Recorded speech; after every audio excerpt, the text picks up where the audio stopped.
Hi, hello, welcome to you all to my channel. It's me Basaraj D. Today I am very excited to discussing with you about units and measurements. ಇಲ್ಲಿ units ಮತ್ತು measurements ಅಂದರೆ ಏನು ಅನ್ನೋದ್ರ ಬಗ್ಗೆ ಇವತ್ತಿನ ತರಗತಿಯಲ್ಲಿ ನಾವು ಒಂದು ಡಿಸ್ಕಷನ್ ಮಾಡೋಣ. Length, distance, speed, velocity, temperature, heat, these are called as physical quantities. ನಾವು ಇವಕ್ಕೆಲ್ಲ ಏನಂತ ಕರಿತೀವಿ? Physical quantities. ಹಾಗಾದರೆ ಫಿಸಿಕಲ್ ಕ್ವಾಂಟಿಟೀಸ್ ಅಂದ್ರೇನು? Which are measurable properties of a metal or system and can be expressed as a value.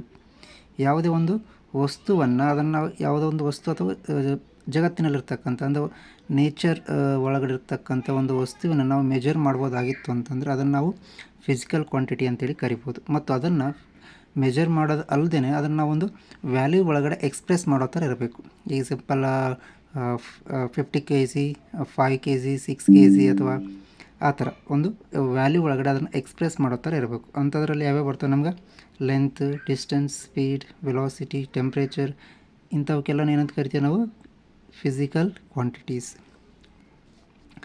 If you want to measure any physical quantities that involves comparison with a certain basic arbitrarily chosen internationally accepted reference standards. ನಾವು ಈ ಥರದ physical quantities ಅಂದರೆ length, distance, speed ಮತ್ತು velocity, ಈ ಥರದ physical ಕ್ವಾಂಟಿಟೀಸ್ಗಳನ್ನು ನಾವು measure ಮಾಡಬೇಕಾದ್ರೆ ಅದು ಏನಾಗ್ತಾರೆ, ಯಾವ ಒಂದು ವಿಷಯದಲ್ಲಿ ಇನ್ವಾಲ್ವ್ ಆಗಿರ್ತದೆ ಅಂದರೆ it involves certain basic value ಜೊತೆ ಅದನ್ನು ಕಂಪ್ಯಾರಿಸನ್ ಮಾಡ್ಬೇಕು ನಾವು. Comparison with basic or arbitrarily chosen ಅಥವಾ ಇಂಟರ್ನ್ಯಾಷನಲ್ ಎಕ್ಸೆಪ್ಟ್ ಆಗಿರ್ತಕ್ಕಂಥ ಒಂದು ಸ್ಟ್ಯಾಂಡರ್ಡ್ ವ್ಯಾಲ್ಯೂ ಜೊತೆ ಕಂಪ್ಯಾರಿಸನ್ ಮಾಡಬೇಕಾಗ್ತದೆ. ಈಗ ನಾವು ಒಂದು ಲೆಂತನ್ನು ಮೆಜರ್ ಮಾಡಬೇಕಾದಾಗ ಒಂದು 10 ಸೆಂಟಿಮೀಟರ್ ಅಂತ ಹೇಳ್ತೀವಿ ಅಂದರೆ centimetre is the international accepted standard. ಅದ್ರ ಜೊತೆ ನಾವು ಈಗ 5 ಸೆಂಟಿಮೀಟರ್ ಅಂದರೆ 5 ಇಸ್ ದ ನ್ಯೂಮೆರಿಕಲ್, ಸೆಂಟಿಮೀಟರ್ ಅನ್ನೋದೇನು ಒಂದು ಇಂಟರ್ನ್ಯಾಷನಲ್ ಎಕ್ಸೆಪ್ಟೆಡ್ ಯೂನಿಟ್. ಅದಕ್ಕೇನಂತ ಕರಿತೀವಿ ನಾವು? ಒಂದು ಯೂನಿಟ್ ಅಂತೇಳಿ ಕರಿತೀವಿ. ಯಾವುದನ್ನು? ಇಂಟರ್ನ್ಯಾಷನಲ್ ಎಕ್ಸೆಪ್ಟೆಡ್ ಸ್ಟ್ಯಾಂಡರ್ಡ್ ರೆಫರೆನ್ಸ್ ಸ್ಟ್ಯಾಂಡರ್ಡ್ಗೆ ನಾವೇನಂತ ಕರಿತೀವಿ? ಇಲ್ಲಿ ಒಂದು ಯೂನಿಟ್ ಅಂತೇಳಿ ಕರಿತೀವಿ. Let us take one example. ಇಲ್ಲಿ ನಮಗೆ there are 2 boys, A and B. ನಾನು ನಿಮ್ಮೊಂದು ಕ್ವಶನನ್ನು ಕೇಳ್ತೇನೆ. My question is which one is taller and which one is the shorter. ನಾನು ಈ ಇಬ್ಬರು ವಿದ್ಯಾರ್ಥಿಗಳಲ್ಲಿ, ಹುಡುಗರಲ್ಲಿ ಯಾವ ಹುಡುಗ ಭಾಳ ಎತ್ತರವಾಗಿದ್ದಾನೆ ಮತ್ತು ಯಾವ ಹುಡುಗ ಕುಳ್ಳನಾಗಿದ್ದಾನೆ ಎನ್ನುವ ಪ್ರಶ್ನೆ ಕೇಳಿದಾಗ ನಿಮ್ಮ ಉತ್ತರ ಏನಾಗಿರ್ತದೆ ರೀ? Your answer is B. Obviously ಏನಾಗಿರ್ತದೆ ನಿಮ್ಮದು ಉತ್ತರ? B is the taller one, A is the shorter one. But very next question ನಾನೇನು ಕೇಳ್ತೀನಿ ಅಂದರೆ how would you become the conclusion. ನೀವು ಯಾವ ರೀತಿಯಾಗಿ ಹೇಳ್ತೀರಿ B is the taller, A is the shorter ಅಂತೇಳಿ? ಈಗ ನಿಮ್ಮ ಆನ್ಸರ್ ಏನಾಗಿರ್ತದ್ರೆ you are comparing with these 2 persons. ಹೌದಾ? ಎ ಜೊತೆ ಬಿನ ಕಂಪೇರ್ ಮಾಡ್ತಾಯಿದ್ದೀರಿ, ಬಿ ಜೊತೆ ಎಯನ್ನು ಕಂಪೇರ್ ಮಾಡ್ತಾಯಿದ್ದೀರಿ. ಕಂಪ್ಯಾರಿಸನ್. ಈಗ ನಾವು ಬಿನ ಎ ಜೊತೆ ಕಂಪೇರ್ ಮಾಡಿದಾಗ ಮಾತ್ರ ಬಿ ಈಸ್ ಟಾಲರ್ ಅಂತ ಹೇಳ್ಬೋದು, ಅಥವಾ ಬಿ ಜೊತೆ ಎಯನ್ನು ಕಂಪೇರ್ ಮಾಡಿದಾಗ ಮಾತ್ರ ನಾವು ಎ ಈಸ್ ಶಾರ್ಟರ್ ಅಥವಾ ಕುಳ್ಳ ವ್ಯಕ್ತಿ ಅಂತ ಹೇಳ್ಬೋದು. ಅಂದರೆ ಇಲ್ಲಿ ನಮ್ಗೆ ಏನು ಆಗ್ತದೆ, ಏನು ಬೇಕ್ರಿ? ಯಾವುದೇ ಒಂದು ಫಿಸಿಕಲ್ ಕ್ವಾಂಟಿಟಿನ ಮೆಜರ್ ಮಾಡಬೇಕಾದ್ರೆ ಅದಕ್ಕೆ ಏನು ಮಾಡಬೇಕು? ಒಂದು ಕಂಪ್ಯಾರಿಸನ್ ಬೇಕಾಗ್ತದೆ. ಆ ಕಂಪ್ಯಾರಿಸನ್ಗೆ ಏನಂತ ಕರಿತೀವಿ ನಾವು? ಒಂದು ರೆಫರೆನ್ಸ್ ಸ್ಟ್ಯಾಂಡರ್ಡ್ ಒಂದು ಫಿಕ್ಸ್ಡ್ ವ್ಯಾಲ್ಯೂ ಜೊತೆ ನಾವು ಅದನ್ನು ಕಂಪೇರ್ ಮಾಡಿದಾಗ ಮಾತ್ರ ನಾವು ಅದನ್ನು ಮೆಜರ್ ಮಾಡ್ಬೋದು. ಯಾವಾಗ ನಾವು ಕಂಪೇರ್ ಮಾಡ್ತಿರಲ್ಲ ಅವಾಗ ಬೇಕಾದ್ರೆ ನೀವೊಂದು ಧೈರ್ಯವಾಗಿ ಕನ್ಕ್ಲೂಷನ್ ಬರ್ಬೋದು, B is the taller one, A is the shorter one. ಹಾಗಾದರೆ measured physical quantity expressed by a numbers. Next ಏನಾಗ್ತದೆ? Measured physical quantities. ನಾವು ಒಂದು ಫಿಸಿಕಲ್ ಕ್ವಾಂಟಿಟಿನ ಮೆಜರ್ ಮಾಡಿದಾಗ ಅದನ್ನೇನೋ ಯಾವುದರಲ್ಲಿ ಬರಿಬೋದು ಅಂದರೆ ನಾವು ಇನ್ನು ನಂಬರ್ ಒಳಗಡೆ ಅದನ್ನು ಬರಿಬೋದು. ಸಿಂಪಲ್. ಈಗ ಸಪೋಸ್ ಎ ಬಾಯ್ ಏನಿದಾರಲ್ಲ, ಇವಾಗ 3.5 ಫೀಟ್ ಹೈಟ್ ಇದ್ದಾನೆ ಅಂದ್ಕೊಳ್ಳೋಣ. ಇವರು 6.5 ಫೀಟ್ ಹೈಟ್. ಇಲ್ಲೇನ್ರಿ ಆಲ್ರೆಡಿ ನಾವು ಮೆಜರ್ ಮಾಡಿದ್ವಿ, which one is taller, which one is shorter. ಅದನ್ನು ನಾವು ಒಂದು ನಂಬರ್ ಒಳಗಡೆ ಎಕ್ಸ್ಪ್ರೆಸ್ ಮಾಡ್ಬೇಕು. ಈಗ ಎಕ್ಸ್ಪ್ರೆಸ್ ಮಾಡ್ಬೇಕಂದಾಗ ಏನಾಗ್ತದೆ? 3.5 ಫೀಟ್ ಎ ಇದ್ದರೆ ದ ಹೈಟ್ ಎಷ್ಟಿದೆ ನಮ್ಗೆ? 6.5 ಫೀಟ್. ಸೊ ಹಾಗಿದ್ರೆ ದ ಹೈಟ್ ಎಷ್ಟೈತೆ ನಮ್ಗೆ? 3.5 ಫೀಟ್. ಇಲ್ಲಿ ನಮ್ಗೆ 3.5 ಅನ್ನೋದೇನು? It is a numerical value. ಇಲ್ಲಿ ಫೀಟ್ ಅನ್ನೋದೇನು? ಒಂದು ಸ್ಟ್ಯಾಂಡರ್ಡ್ ಯೂನಿಟ್. ಹಾಗೆ ಅದೇ ಥರ ಬಿ ಇಸ್ ದ 6.5 ಫೀಟ್ ಅಂದರೆ 6.5 ಅನ್ನೋದೇನಲ್ಲಿ ಇದು ಒಂದು number, it is a numerical value. Feet ಅನ್ನೋದೇನು? It is a standard unit. ಈ ಸ್ಟ್ಯಾಂಡರ್ಡ್ ಯೂನಿಟ್ ಜೊತೆ ಕಂಪೇರ್ ಮಾಡಿದಾಗ ನಮಗೆ ಬಿ ಎಷ್ಟು 6.5 ಟೈಮ್ಸ್ ಹೈಟ್ ಇದ್ದಾನೆ. 1 ಫೀಟಿಗೆ 6.5 ಟೈಮ್ಸ್ ಎತ್ತರ ಜಾಸ್ತಿ ಇದ್ದಾನೆ ಅನ್ನೋ ಒಂದು ಕನ್ಕ್ಲೂಷನ್ ಬರ್ಬೋದು. ಅಥವಾ ಇನ್ನೊಂದು ಸಿಂಪಲ್ ಆದಂಥ ಎಕ್ಸಾಂಪಲ್ ಹೇಳ್ಬೇಕಂತಂದರೆ, the distance between the sun and earth 15 crore kilometres. ಒಂದು ಅಂದಾಜು ಸೂರ್ಯ ಮತ್ತು ಭೂಮಿಯ ನಡುವೆ ಇರ್ತಕ್ಕಂಥ ಅಂತರ ಎಷ್ಟು? 15 crore 15 ಕೋಟಿ ಕಿಲೋಮೀಟರ್ ಅಂತ ಹೇಳ್ತೀವಿ ನಾವು. ಇಲ್ಲಿ 15 crore ಅನ್ನೋದೇನು it is a numerical number. Kilometre ಅನ್ನೋದು ಒಂದು ಸ್ಟ್ಯಾಂಡರ್ಡ್ ಯೂನಿಟ್. ನಾವು ಯಾವುದೇ ಒಂದು ಫಿಸಿಕಲ್ ಕ್ವಾಂಟಿಟಿನ ಮೆಜರ್ ಮಾಡಿದರೆ ಅದನ್ನು ನಾವು ನಂಬರ್ ಜೊತೆ ಒಂದು ನಂಬರ್ ಒಳಗೆ ಎಕ್ಸ್ಪ್ರೆಸ್ ಮಾಡ್ತೀವಿ ಅಂದರೆ ಅದ್ರ ಜೊತೆ ಅಕಂಪನಿಷಡ್ ಆಗಿ ಏನು ಬರ್ತದೆ ರೀ, ಒಂದು SI ಯೂನಿಟ್ ಬರ್ತದೆ. ಇಲ್ಲಿ ಕಿಲೋಮೀಟರ್ ಅನ್ನೋದನ್ನು SI ಯೂನಿಟ್, ಫೀಟ್ ಅನ್ನೋದು ಸಹ SI ಯೂನಿಟ್. ಇದು ಯಾವ ಜೊತೆ ಅಕಂಪನಿಷಡ್ ಆಗಿದೆ? 6.5 ನ್ಯೂಮರಿಕಲ್ ನಂಬರ್ ಜೊತೆಯಾಗಿ ನಾವು SI ಯೂನಿಟನ್ನು ಬರಿತೀವಿ after measuring the physical quantities. ಹಾಗಾದರೆ ನಮ್ಗೆ ಇಡೀ ಒಂದು ಜಗತ್ತಿನೊಳಗಡೆ ಎಷ್ಟು ಫಿಸಿಕಲ್ ಕ್ವಾಂಟಿಟೀಸ್ ಇದ್ದಾವೆ, ಅವನ್ನು ಯಾವ ರೀತಿಯಾಗಿ ನಾವು ಮೆಜರ್ ಮಾಡ್ಬೋದು ಅಂದರೆ, there are several number of physical quantities are present in the universe. ಹೌದಾ? ನೋ ಡೌಟ್, ನಮ್ಗೆ ಯಾವುದೇ ಒಂದು ಡೌಟ್ ಇಲ್ಲದೆ ಹೇಳ್ಬೋದು ನಾವು. ಸೆವೆರಲ್ ನಂಬರ್ಸ್, ಕ್ರೋರ್ ಗಟ್ಟಲೆ ನಮಗೆ ಏನಿದಾವೆ ರೀ ಫಿಸಿಕಲ್ ಕ್ವಾಂಟಿಟೀಸ್ ಇದ್ದಾವೆ. ಯಾವುದನ್ನು ನಾವು ಮೆಜರ್ ಮಾಡಬಹುದು, ಅದನ್ನು ಮತ್ತು ನ್ಯೂಮರಿಕಲ್ ಒಳಗಡೆ ಒಂದು ನಂಬರ್ ಒಳಗಡೆ ಎಕ್ಸ್ಪ್ರೆಸ್ ಮಾಡೋದಂಥ ಫಿಸಿಕಲ್ ಕ್ವಾಂಟಿಟೀಸ್ ಎಷ್ಟಿದ್ದಾವೆ? ಕೋಟಿಗಟ್ಟಲೆ ಇದ್ದಾವೆ.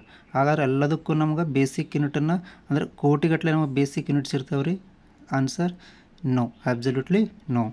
ಇಲ್ಲಿ ನಾವು ಕೇವಲ ಬೇಸಿಕ್ ಕಡಿಮೆ ಲಿಮಿಟೆಡ್ ನಂಬರ್ ಆಫ್ ಬೇಸಿಕ್ ಯೂನಿಟ್ಸನ್ನ ಯೂಸ್ ಮಾಡಿಕೊಂಡು ಜಗತ್ತಿನಲ್ಲಿರ್ತಕ್ಕಂಥ ಎಲ್ಲ ಫಿಸಿಕಲ್ ಕ್ವಾಂಟಿಟಿನೂ ನಾವು ಮೆಜರ್ ಮಾಡ್ಬೋದು. ಹಾಗಾದರೆ ಯಾವ ರೀತಿಯಾಗಿ ಅವನ್ನ ಎಕ್ಸ್ಪ್ರೆಸ್ ಮಾಡ್ಬೋದು ಅಂದರೆ, using limited number of physical quantity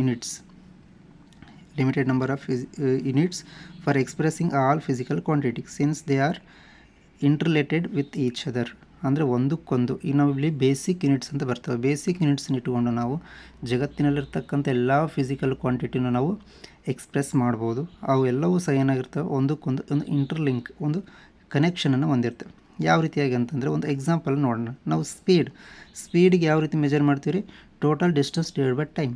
ಅದು ಎಷ್ಟು ಡಿಸ್ಟೆನ್ಸ್ ಟ್ರಾವೆಲ್ ಆಗಿದೆ ಮತ್ತು ಎಷ್ಟು ಸಮಯವನ್ನು ತೆಗೆದುಕೊಂಡಿದೆ ಅನ್ನೋದ್ರ ಮೇಲೆ ಒಂದು ಸ್ಪೀಡನ್ನು ಕ್ಯಾಲ್ಕುಲೇಟ್ ಮಾಡ್ತೀವಿ. ಇಲ್ಲಿ ನಾವು ಡಿಸ್ಟೆನ್ಸ್ ಡಿವೈಡ್ ಬೈ ಟೈಮ್ ಅಂದಾಗ ಡಿಸ್ಟೆನ್ಸ್ ಏನು ರೀ? It is a nothing but a length. ಈ ಪಾಯಿಂಟಿಂದ initial point to final point, ಇದು ನಾವು ಡಿಸ್ಟೆನ್ಸ್ ಅಂತೇಳಿ ಕರಿತೀವಿ. ಡಿಸ್ಟೆನ್ಸ್ ಅಂದರೆ ಇದನ್ನು ಯಾವ ಒಂದು ಯೂನಿಟ್ ಮುಖಾಂತರ ಮೆಜರ್ ಮಾಡ್ತೀವಿ? Length.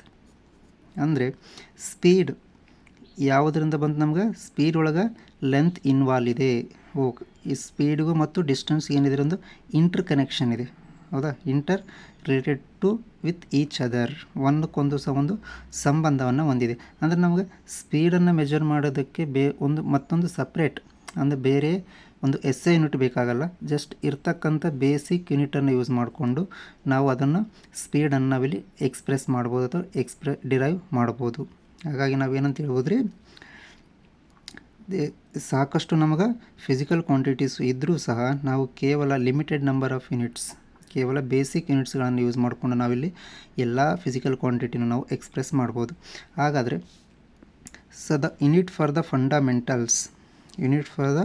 Fundamental or base quantities are called fundamental or base units. ಇಲ್ಲಿ ನಾವು ಲೆಂತ್ ಅನ್ನೋದು ಡಿಸ್ಟೆನ್ಸ್ ಮೆಜರ್ ಮಾಡೋದಕ್ಕೆ ಏನು ಬೇಕೈತ್ರಿ? ಲೆಂತ್. ಅಂದರೆ ಡಿಸ್ಟೆನ್ಸ್ ಒಳಗೆ ಲೆಂತ್ ಇರೋದ್ರಿಂದ ನಾವು ಲೆಂತನ್ನು ಏನಂತ ಕರಿಬೋದು? It is a fundamental quantities or base unit ಅಂತೇಳಿ ನಾವು ಹೇಳ್ಬೋದು. ನೆಕ್ಸ್ಟ್ ಏನು ಬರ್ತದೆ? The units of all other physical quantities can be expressed as the combination of base units. ಇಲ್ಲಿ ಬರ್ತಕ್ಕಂಥ ಫಿಸಿಕಲ್ ಕ್ವಾಂಟಿಟೀಸನ್ನು ಏನು ಮಾಡೋದು? ನಾವು combination of base units, such units obtained for the derived quantities.